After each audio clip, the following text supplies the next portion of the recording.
안녕하세요. 이준 전사입니다.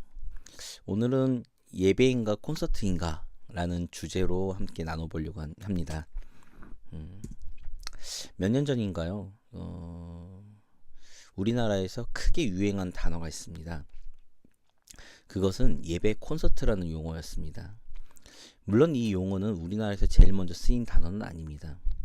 미국에서부터 시작된 찬양 사역과 예배 사역의 연장선에서 워십 콘서트라는 단어를 사용하기 시작했고, 이 용어는 우리나라로 들어오면서 예배 콘서트라는 용어로 정착하기 시작했습니다. 많은 찬양 사역자들은 이 두 가지 용어를 혼합해서 사용하는 것에 대해 긍정적으로 생각합니다. 그 용어를 사용하는 것에 대한 일반적 견해는 찬양으로 이루어진 예배 형태를 의미하는 것으로 이해하고 있기 때문입니다. 즉, 찬양 사역자나 찬양 인도자가 콘서트 형식을 빌려서 하나님께 예배를 드린다는 개념으로 이해하고 있다고 저는 개인적으로 생각하고 있습니다. 여기에 일부 사역자들은 예배는 축제이기 때문에 여기에 합당한 용어가 바로 예배 콘서트라고 생각하기도 하는 것 같습니다. 지금은 늘푸른교회 담임 목사인 문희곤 목사님이 예수전도단 시절에 그 대표이실 때 쓰신 책이었던 예배는 콘서트가 아닙니다 라는 제목의 책이 생각나는 이유는 왜일까요? 제 영상을 보시는 분들 생각하시는 그대로입니다. 물론 이 표현이 어떤 것을 의도하는지는, 그러니까 예배 콘서트라는 말이 어떤 것을 의도하는지 의미하는지는 이해합니다. 그러나 제 개인적으로 저의 어떤 신학적 관점으로 봤을 때 예배, 워십이란 용어와 콘서트라는 용어는 도저히 합쳐질 수 없다는 것이 저의 개인적인 견해입니다. 예배, 워십의 1차적 개념은 서비스, 즉 섬긴다 라는 뜻을 의미하죠.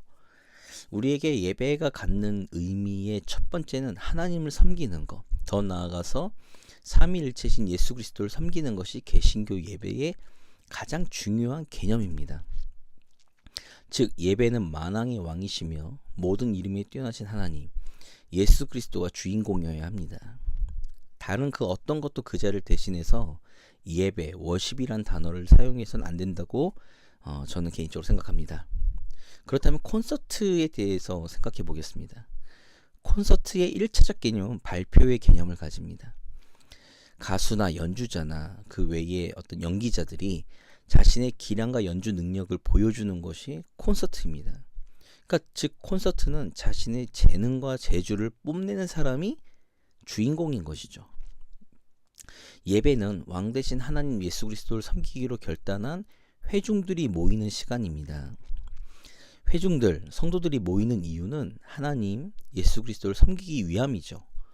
예배를 통해 하나님 예수 그리스도의 이름을 선포하며 우리에게 행하신 일들을 선포하며 말씀을 통해 하나님의 뜻을 알아가기 위한 것입니다. 콘서트에도 청중이 필요합니다.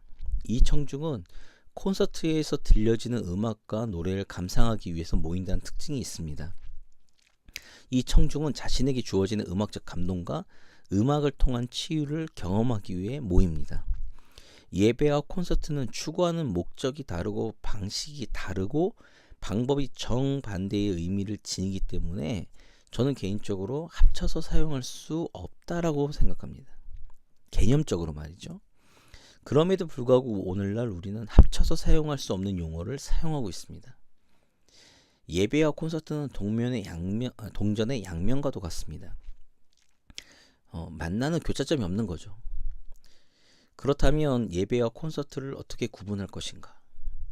어떤 형식을 통해 예배와 콘서트를 구분할 것인가? 찬송가와 CCM의 차이로 구분할 것인가? 저는 이런 논쟁은 의미가 없다고 생각합니다. 예배와 그 안에 구성되는 요소들, 특히 찬양의 요소들은 시대마다 차이가 있습니다. 아마 제 영상을 계속 보신 분들은 아마도 제가 무슨 말을 하고 싶은지 아실 거예요. 예배는 그 당시 문화와 연관이 굉장히 밀접하고 많습니다. 예배 구성 요소들은 사실 시대상을 반영하고 있다고 생각합니다. 이 이야기는 다음에 제가 자세하게 다루도록 하겠습니다. 그렇기 때문에 형식과 그 안의 구성 요소들을 가지고 논쟁하는 것은 시대에 따라 달라질 수 있기 때문에 무의미하다고 생각합니다. 그렇다면 예배를 드리는 성도와 앞에서 인도하는 사람들에게 하는 요구되어지는 이야기는 좀 달라져야 될 것이라고 생각합니다. 만약에 영상을 보시는 분들이 예배를 드린 성도라면, 콘서트를 즐기려는 회중이 아닌 예배를 드린 성도라면 내 입맛에 맞는 찬양을 선택하려고 하면 안 됩니다. 예배를 드리는 성도는 예배의 모든 순서와 구성 요소가 하나님, 예수 그리스도에게 집중되어 있는지를 확인하시고, 이상이 없다면 내가 좋아하는 취향으로 선택하는 행동을 멈추셔야 합니다. 그리고 하나님, 예수 그리스도를 향한 우리의 신앙 고백을 함께 부르는 것이 옳습니다. 만약 내가 어떤 찬양이 좋고 싫다는 것을 주장하고 있다면 그것은 노래방에서 내가 좋아하는 가요를 선택해서 부르는 것과 별반 다르지 않습니다. 찬양은 내가 부르고 싶다고 부르고 부르기 싫다고 부르지 않는 것이 아니라 하나님과 예수 그리스도에 대한 고백이기 때문에 반드시 함께 고백하고 부르는 것이 맞습니다. 특히 교회에서 찬양 인도를 해보면 연세 드신 분들이 자신들이 부를 수 있는 찬송가 위주로 부르라고 압박을 하실 때가 있습니다. 그것은 자신들의 입맛에 맞는 것을 선호해서 감동을 받고 부르려고 하는 콘서트에 온 것과 같은 의미인 거죠. 예를 들면 국가 행사에 가서 애국가가 울려 퍼지는데 내가 부르고 싶은 곡을 주장한다면 그것은 문제가 생깁니다. 그 이유는 국가 행사에 애국가를 불러야 하는 것은 개인의 취향과는 상관없이 국민이라면 반드시 불러야 하는 것이기 때문에 그렇습니다. 예배는 내가 듣고 싶은 말씀을 듣는 자리, 내가 부르고 싶은 찬양을 부르는 자리가 아니라 내가 들어야 하는 말씀의 자리, 내가 불러야 하는 찬양을 부르는 자리이기 때문에 그렇습니다. 그 이유는 간단합니다. 우리는 하나님, 예수 그리스도를 섬기는 청직이 하나님 나라의 백성이기 때문에 그런 거죠. 지금 방금 이야기를 한 것을 조금 더 구체적으로 이야기한 것이 오른쪽 상단에 있는 영상이니까 클릭해서 참고해서 보시면 좋을 것 같습니다. 그러다 보니까 오늘날 우리는 예배가 하나님을 위한 것이 아니라 나를 위한 것으로 전락해 버렸습니다. 여기에는 목회자들의 설교도 문제가 많습니다. 나를 위한 예배로 전락시키는데 한몫을 한 거죠. 본질을 잃어버린 예배는 결국 나를 위한 것으로 변질된 것입니다. 내가 즐기는 것, 내가 은혜 받는 것, 내가 봉사하는 것 등등으로 변질되어 버리니 영원한 영광이 비치며 생명력이신 하나님으로부터 받아야 생명력이 넘치는 예배가 되는 것인데, 하나님 중심의 신앙과 예배의 본질을 잃어버리니까 당연히 예배의 생명력은 약해지는 것입니다. 이 생명력이 약해지는 예배에 관련된 것은 요 오른쪽 카드를 누르시면 관련된 영상을 보실 수 있습니다. 만약에 영상을 시청하시는 분들이 예배를 인도하는 사람이라면, 예배를 인도하는 사람은 내 실력을 뽐내고 내가 하고 싶은 것을 하는 자리, 내가 말하고 싶은 것을 말하는 사람이 아니라 하나님, 예수 그리스도를 나타내는 대리인의 자리입니다. 만약 내가 하고 싶은 찬양을 한다면 그것은 콘서트가 되어버리는 거죠. 내 실력을 뽐내고 내 실력을 드러내려고 한다면 그건 역시 예배를 빙자한 콘서트일 뿐입니다. 예배를 인도하는 자리는 내 자신을 드러내고 내 것을 보여주려는 자리가 아닌 성도가 하나님께 나아가도록 돕는 자리입니다. 다른 말로 표현하자면 예배를 인도하는 사람은 하나님께로 나아가는 성도들 위해 존재해야 하며 공동체가 하나님께로 나아갈 수 있도록 섬기는 자리가 되어야 합니다. 많은 찬양 인도자와 찬양팀을 보면 예배를 드리는 성도들과는 상관없이 자신들이 부르고 싶은 찬양과 자신들이 즐겨 부르는 찬양을 선곡할 때가 많습니다. 더군다나 예배를 드리는 성도들의 문화와는 동떨어진 음악적 장르를 너무 많이 구사하고 있는 것을 봅니다. 이것은 예배를 빙자한 콘서트를 즐기려는 모습이지 않을까요? 공동체가 하나님께로 나아가는 자리에 가장 중요한 것은 공감대입니다.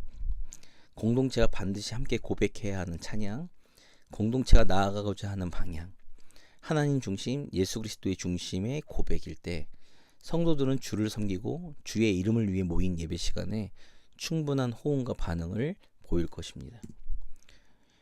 우리의 인간의 모습이 드러나기보다는 하나님, 예수 그리스도의 모습이 드러나야 합니다.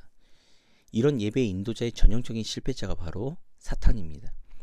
예배와 찬양을 관장하는 루시퍼가 하나님이 받으셔야 하는 영광의 자리를 넘보다가 타락하는 것처럼 예배와 찬양을 인도하는 사람들이 경계해야 하는 모습이 바로 이 모습입니다. 지금 우리는 어떤 자리에 있든지 예배를 드리는가 아니면 콘서트처럼 내 만족을 위하는가 돌아보는 시간이 되시기를 간절히 바랍니다. 네, 오늘도 저희 짧은 견해로 함께 나누고 싶은 이야기를 나눠봤습니다.